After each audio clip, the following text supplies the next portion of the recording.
Assalamualaikum warahmatullahi wabarakatuh. Halo anak-anak semuanya, apa kabar? Pada pembelajaran kali ini, kalian akan mempelajari tentang sel volta.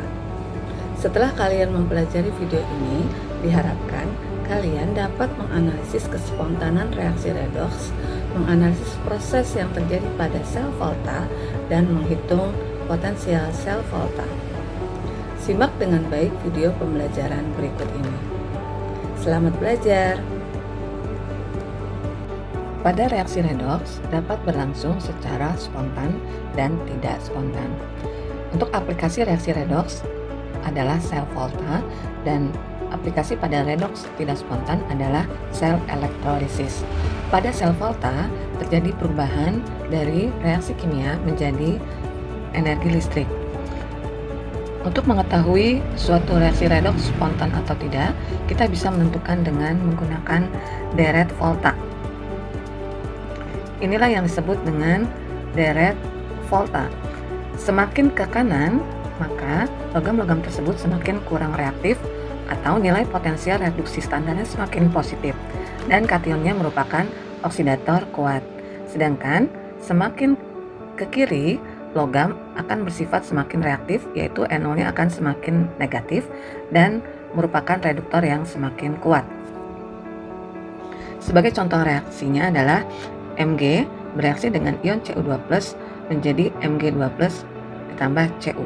Artinya di sini logam Mg dapat mereduksi Cu2+ menjadi Cu dan logam Mg-nya mengalami oksidasi menjadi ion Mg2+. Jadi kalau dilihat dari deret volta, logam Mg berada di sebelah kiri Cu, sehingga Mg bisa mereduksi ion Cu2+. Maka di sini Mg bersifat sebagai reduktor. Berikut ini adalah gambar suatu sel volta. Perhatikanlah bagian-bagian dari sel volta tersebut. Ya. Jadi pada sel volta terdapat elektroda positif dan elektroda negatif. Elektroda positif disebut dengan katoda dan elektroda negatif disebut dengan anoda.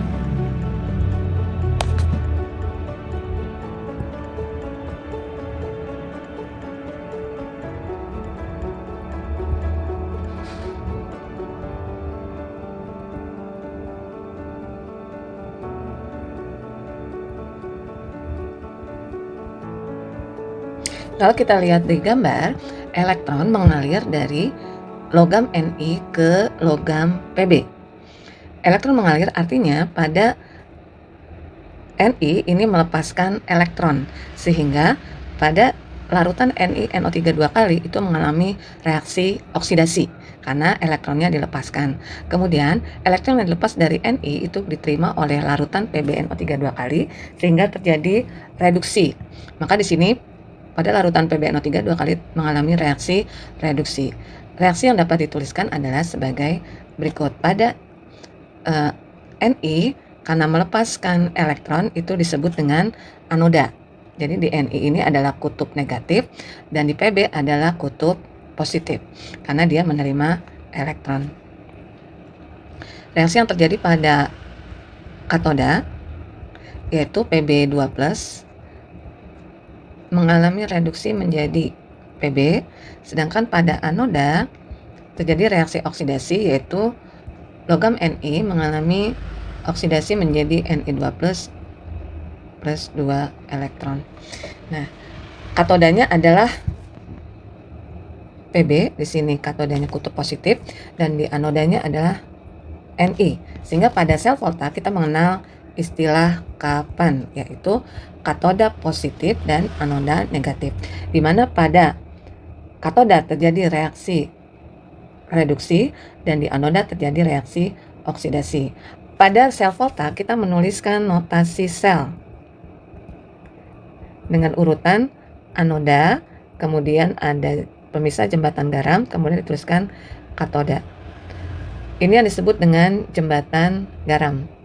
Jadi jembatan garam itu adalah tempat untuk mengalirnya elektron-elektron. Ini disebut dengan jembatan garam. Untuk sel volta ini notasi selnya adalah pada anoda terjadi reaksi oksidasi Jadi sini Ni menjadi Ni2+, kemudian di katoda terjadi reaksi reduksi yaitu Pb2+ menjadi Pb. Ada dua cara untuk menentukan kespontanan reaksi redoks. Yang pertama, menggunakan nilai potensial reduksi standar. Jadi nilai E0 ini adalah nilai potensial yang diukur pada reaksi reduksi suatu ion. Potensial reduksi yang diukur pada keadaan standar yaitu pada konsentrasi larutan 1 molar, tekanan 1 atmosfer, dan pada suhu 25 derajat Celcius. Untuk cara yang kedua, kita bisa melihat dari nilai potensial reduksi standar sel atau E0 sel. Ini biasanya dilakukan untuk sel volta. Selisih dari potensial elektroda unsur-unsur sesuai dengan reaksinya. E0 sel kita bisa peroleh dari E0 reduksi dikurangi E0 oksidasi atau E0 katoda dikurangi dengan E0 anoda.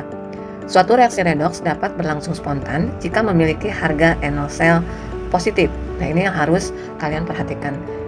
Contoh soal, diketahui ini adalah beberapa nilai potensial reduksi standar dari Ag plus 0,80 volt, kemudian Fe2 plus menjadi Fe min 0,44 volt, dan NO-Zn2 plus menjadi Zn min 0,76 volt. Berdasarkan data potensial standar tersebut, tentukan reaksi berikut dapat berlangsung spontan atau tidak. Itu Fe2 plus ditambah 2Ag menjadi Fe plus 2Ag plus. Kita bisa menggunakan dua cara tadi. Yang pertama, kita menggunakan data potensial reduksi standar. Di sini ada Fe dan ada Ag.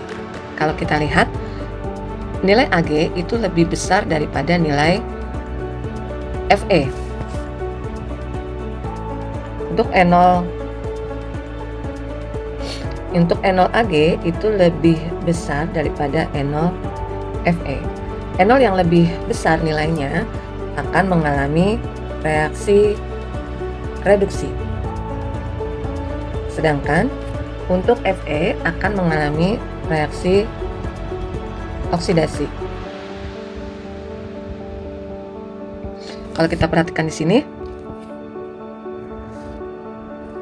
Fe dari Fe2 plus ke Fe mengalami reaksi reduksi, Ag ke Ag plus mengalami reaksi oksidasi. Jadi ini tidak sesuai dengan nilai potensial reduksi standarnya, sehingga reaksi ini tidak berlangsung secara spontan.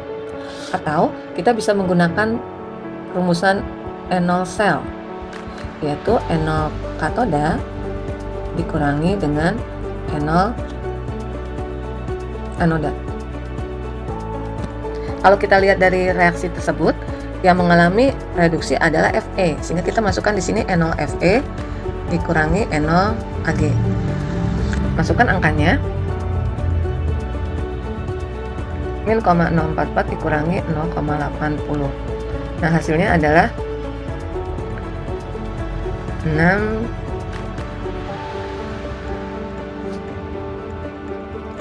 min 0,36 volt. Karena nilainya negatif, maka reaksi berlangsung tidak spontan.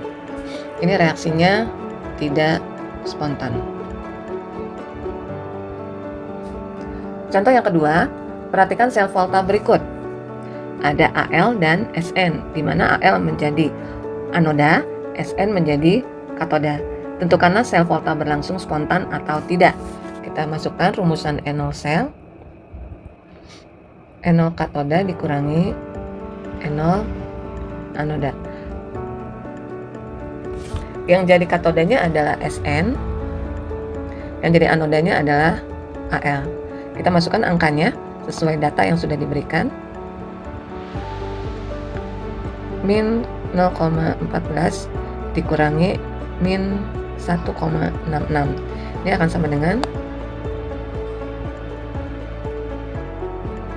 hasilnya adalah